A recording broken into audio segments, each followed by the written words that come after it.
近日，美国通过旨在针对中国的太平洋威慑计划，计划投出51亿美金，增加多项设施，研制陆基远程导弹，加强在岛链上加强精确打击能力和反导能力。美军增加军费投入，就能在中国家门口能获得军事优势吗？我们有请曹卫东老师为大家解读一下。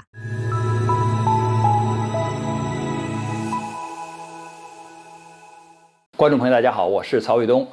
最近呢，这个美国在国会就是通过太平洋威慑构想这个计划的时候呢，更明确的说，就是美国的五角大楼想要51亿美金。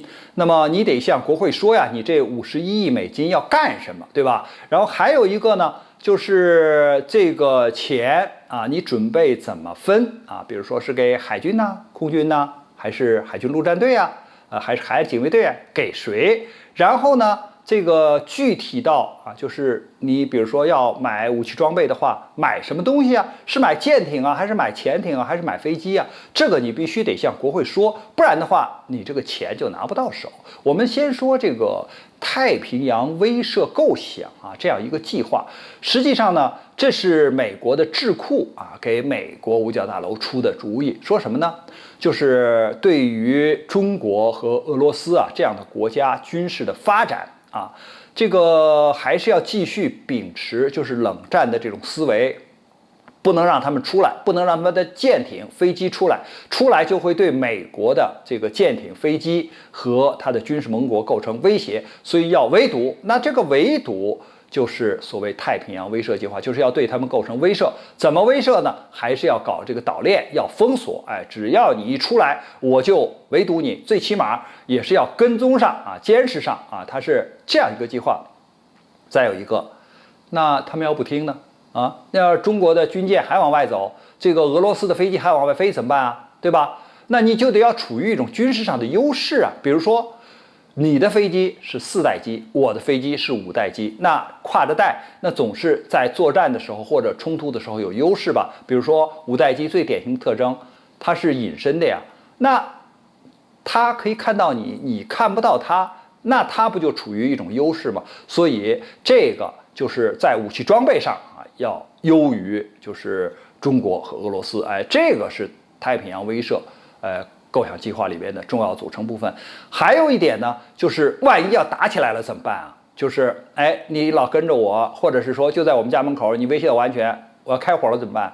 打起来了，就是美国人说，在这个第一岛链里边就是从阿留申群岛、日本列岛，再经过我们台湾岛，再经过菲律宾那这样的话呢，就是要在这个区域里边还要形成美国的优势，这就难了。为什么呢？这是俄罗斯和中国的家门口，你要在这个区域里边形成美国军事上的优势，那靠什么？靠航母。靠航母，你过来，人家把你航母给打了，你还不敢靠近。靠什么？靠潜艇。潜艇在这个水域近岸，它这个核潜艇发挥不了太大的作用，它容易暴露出来，也没有优势。靠什么？靠隐身飞机。隐身飞机数量也没有那么多所以这就带来问题了。所以这就加强其他方面的装备，比如说无人的装备这个无人的艇去跟踪其他国家的这个常规潜艇高超音速的武器等等这样才能形成美国武器装备的优势。所以呢，他就说在这个太平洋威慑构想里边，这51亿美元有49亿都是要购买武器装备，就是你只有加强武器装备的建设，才能形成在这个区域里边美国军事上的绝对优势。那这就是他要向国会就是在质询的时候要说的。那这个从这些数据我们就可以看到，首先这个智库和现在要购买的武器装备，这完全是由美国的武器装备的或者是军工财团来控制的。为什么呢？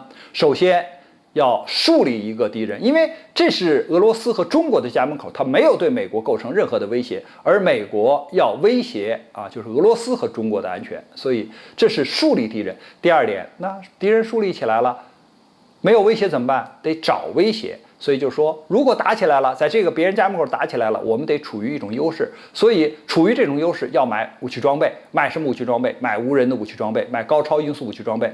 那这个钱就往这儿花。所以这接近50亿美元啊，一共要了51亿嘛，他还得支援他的军事盟国一些呢，所以那剩下的全都买武器装备。那你说这个钱不就是落到美国军火商的腰包里吗？所以我们就可以看出来，这个所谓的太平洋啊威慑构想，完全是美国军火商啊出的主意，然后呢，让这个美国的五角大楼再把钱送回到美国军火商的手里，然后呢，来形成这样的威慑。